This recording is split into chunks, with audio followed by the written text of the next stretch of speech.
Lecture 10મું મારફતના ફૂલ. Lecture 10મું પ્રેમ. પ્રેમ એ જગતનો જીવ છે. જો પ્રેમની હસ્તી ન હોય તો સંસારનો સગળો વ્યવહાર અટકી જ જાય. પ્રેમને બીજા શબ્દમાં આપણે ઇશ્ક કહીએ છીએ. ઇશ્ક બે પ્રકારના હોય છે. પહેલો ઇશ્કે હકીકી યાની કે ખુદાઈ ઇશ્ક, અને બીજો ઇશ્કે મિજાજી યાની કે દુનિયાનો ઇશ્ક. ઇશ્કે મિજાજીમાં સ્વાર્થ બુદ્ધિ રહેલી હોય છે, જ્યારે ઇશ્કે હકીકીમાં નિસ્વાર્થ બુદ્ધિ શુદ્ધ ભાવના હોય છે. જ્યાં સુધી માણસમાં આત્મદ્રષ્ટિ ખુલતી નથી ત્યાં સુધી જગતના સંબંધો જેવા કે માત પિતાના, પુત્ર પુત્રીના, પતિ પત્નીના, ભાઈ ભાઈના, મિત્ર મિત્રના વગેરે સંબંધોમાં જે પ્રેમ જોવામાં આવે છે તેમાં ઓછા વળતા અંશે સ્વાર્થની ભાવના રહેલી હોય છે. પ્રેમમાં જો સહેજ પણ સ્વાર્થ બુદ્ધિ ભળે તો એ પ્રેમ ઇશ્કે મિજાજી ગણાય છે. આ રીતે સ્વાર્થ બુદ્ધિથી પણ પ્રેમનો ઉપયોગ કરવા છતાં પણ પ્રેમ દરેક બાબતોમાં પોતાની મધુરતા મીઠાશ પૂર્યા જ કરે છે, અને જેથી જગતની સઘળી બાબતો વસ્તુઓ કે જેમાં આપણને આનંદ અને સુખનો અનુભવ થાય છે, ખેંચાણ પેદા થાય છે, એ સઘળું પ્રેમને જ આભારી છે. પ્રેમથી જગતની ઉત્પત્તિ, પ્રેમથી જગતની હસ્તી, પ્રેમથી કુટુંબમાં, કોમમાં, દેશમાં સંપ જળવાય છે. પ્રેમથી જગતના સુખ અને વૈભવો મેળવી શકાય છે. પ્રેમથી પ્રજા રાજાને, નોકર શેઠને, વિદ્યાર્થી શિક્ષકને, ફરજંદ માવિત્રને વફાદાર રહી શકે છે. પ્રેમથી ધર્મના નિયમોનું પાલન કરી શકાય છે અને ઉત્તમ લક્ષણો ધારણ કરવા કુટેવો ત્યજી શકાય છે. માત્ર પ્રેમથી કઠણ કાર્યો સહેલા બને છે અને પ્રેમ વડે જ તેમાં સફળતા મેળવી શકાય છે. પ્રેમથી દિલ ધીરજવાન બનતા જિકરમાં એકાગ્ર બની શકાય છે. પ્રેમથી ડ્રેતપણું, અહંભાવ પીગળી જાય છે, એટલે હું તુંની ભાવના મટી જાય છે, અને ખુદા પ્રેમ સ્વરૂપ હોવાથી પ્રેમી પ્રેમથી તેમાં એક રૂપી બની જાય છે. ફરહાદ શીરીના પ્રેમમાં પડ્યો અને પ્રેમ બળના આધારે તે જબરા ડુંગરને તોડી ટુકડા કરી શક્યો. એટલું જ નહીં પણ શરીરના પ્રેમમાં તેણે પોતાના જીવનનું બલિદાન આપ્યું. શશી પુનુએ પ્રેમ ખાતર પોતાના વહાલા પ્રાણની આહુતિ આપી. લૈલાના પ્રેમમાં મજનુ દીવાનો બની ગયો. વગેરે જગતમાં એવા ઘણા પ્રેમીઓ, આશિકો પોતાની માશુકના પ્રેમમાં પડીને પોતાની પ્યારી જાનોની કુરબાની કરી છે. હાથી હાથણના પ્રેમ ખાતર ખાડામાં પડી કેદી બને છે. ખોરાકની લાલચ પ્રેમમાં માછલી પોતાનો પ્રાણ ખોઈ નાખે છે.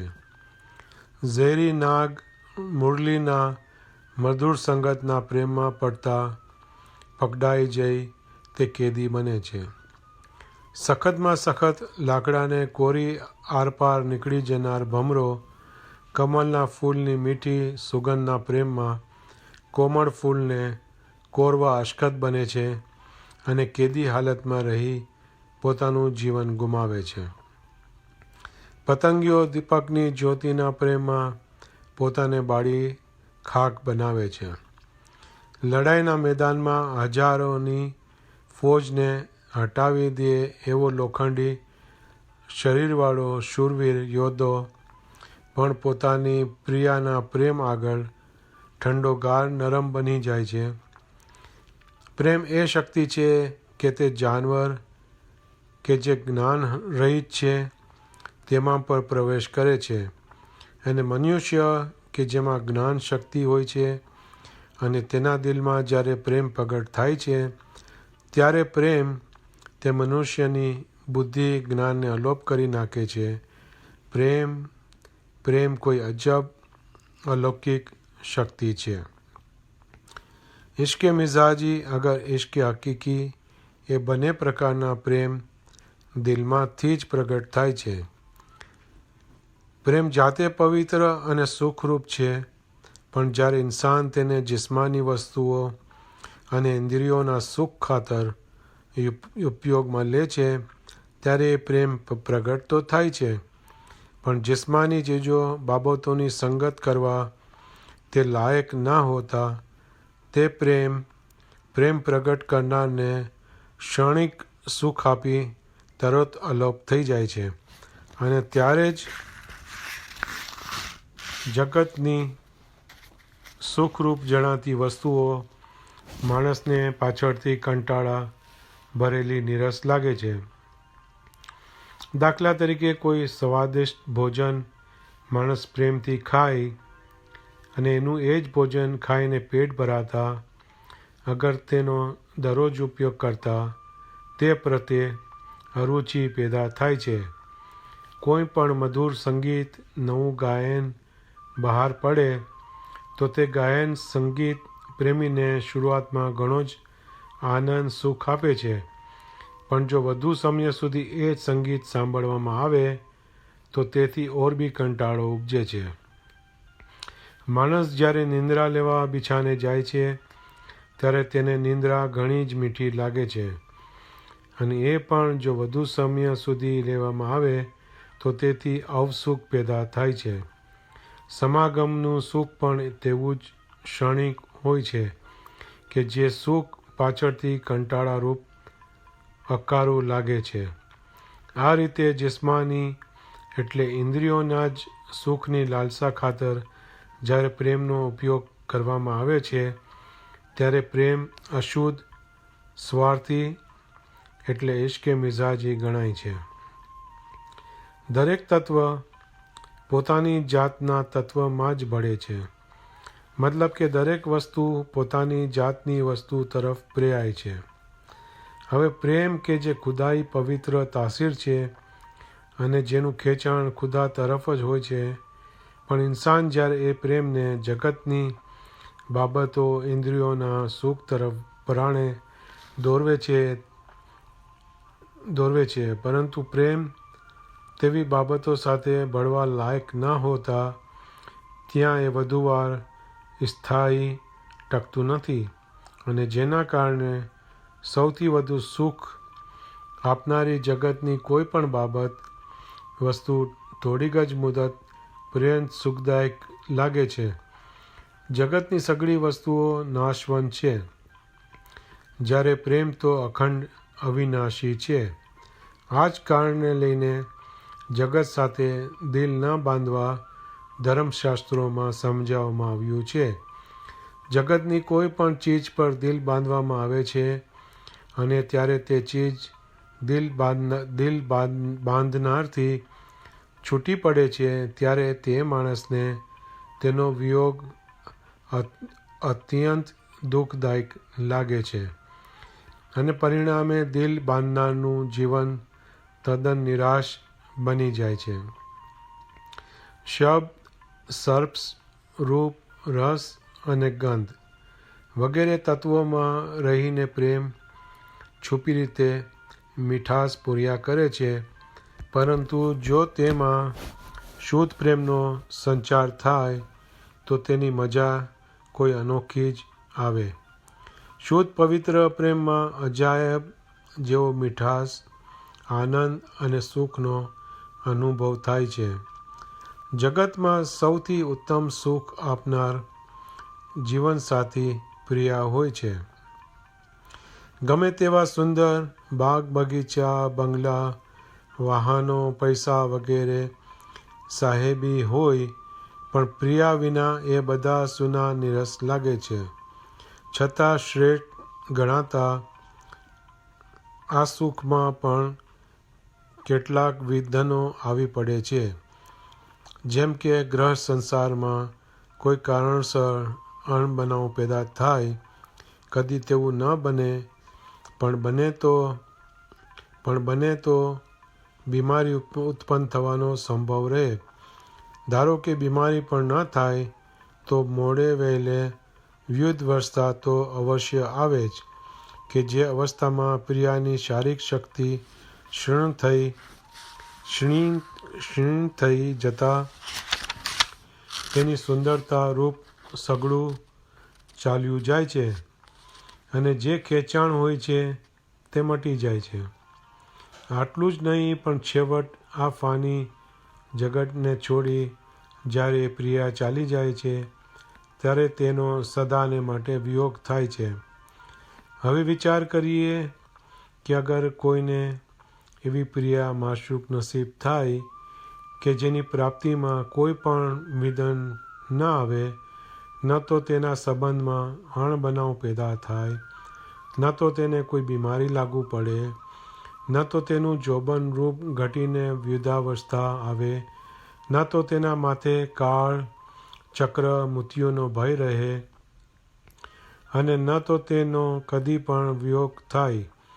મતલબ કે એ માશુક પ્રિયા સારી, જોબનમાં શ્રેષ્ઠ, ખૂબસૂરતીમાં તેમજ સંપૂર્ણ વફાદારી સાથે સદાકાળ આપણી સાથે જ હોય તો એ કેવું સુંદર અને મહાન ખુશનસીબી ભરેલું ગણાય.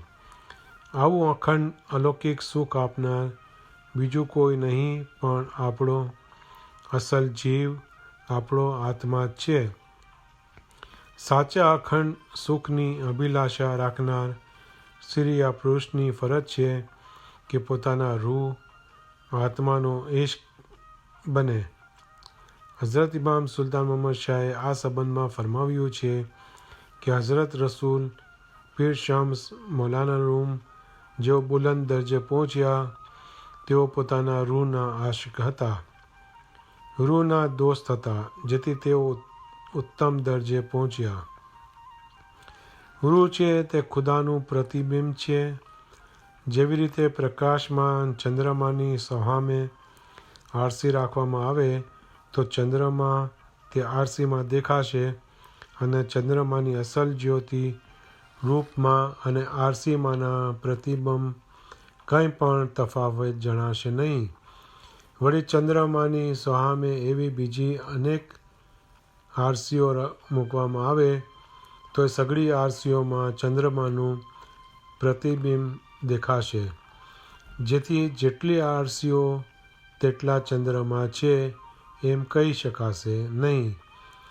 તેમજ ત્યાં મૂકવામાં આવેલી આરસીઓ કે જેમાં ચંદ્રમાનું સ્વરૂપ દેખાય છે તે પોતે જ ચંદ્રમા છે એવો દાવો આરસીઓ કરી જ ન શકે. ચંદ્રમા તો એક જ છે. તેવી જ રીતે સૃષ્ટિનો સર્જનાર ખુદા એક જ છે, જેનું પ્રતિબિંબ પ્રત્યેક મનુષ્યના દિલમાં, જીવમાં રહેલું છે. જે ઇન્સાનને ખુદાની નજદીક થવાની ઉમેદ હોય તેમણે પોતાના રૂહની નજદીક થવું. રૂહની નજદીક થવું એટલે પોતાની અસલ હાલતને પહોંચવું. જગતના સઘળા બહારના સુખ સાધનો જેને આપણે આપણા પોતાના ધારી મનથી ખુશી થઈએ છીએ, પણ ખરી રીતે આપણી સ્વતંત્ર માલિકીના હોતા નથી. એ સઘળા સુખો મનથી જ ધારી લીધા હોય છે. અગર એ સુખ સાધનો આપણી પોતાની માલિકીના હોય તો કોઈ કાળે આપણાથી છૂટા થાય જ નહીં. આથી સાબિત થાય છે કે જગતની માયા, બહારના સુખ સાધનો વગેરે આપણા નથી. એટલે જ છેલ્લી ઘડીએ આપણો સાથ છોડી દે છે. છેવટમાં આપણી કાયા કે જેને અયશ છેવટમાં આપણી કાયા કે જેને એશ આરામ આપવા સુખમાં રાખવા દિવસ રાત અથાગ મહેનત લઈએ છીએ એ કાયા પણ ટૂંક સમય સુધી જ આપણને સાથ આપી અંતે આપણાથી છૂટી પડે છે. પરંતુ જેને આપણે આપણો જ ગણીએ તે આપણો રૂહ છે.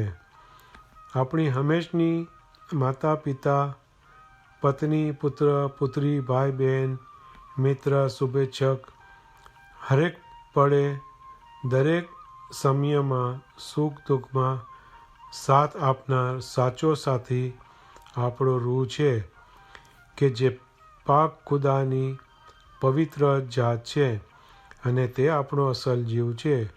રસૂલે ખુદા હઝરત મુહમ્મદ સલ્લલ્લાહુ અલૈહિ વસલ્લમે ફરમાવ્યું છે કે મન અરફ નફ્સહુ ફક્ત અરફ રબ્બહુ, અર્થાત જેણે પોતાને ઓળખ્યો તેણે ખુદાને ઓળખ્યો.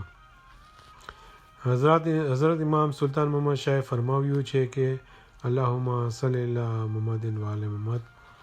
ઇશ્ક છે તે નૂર છે અને તે રૂહની સાથે ભળેલો છે.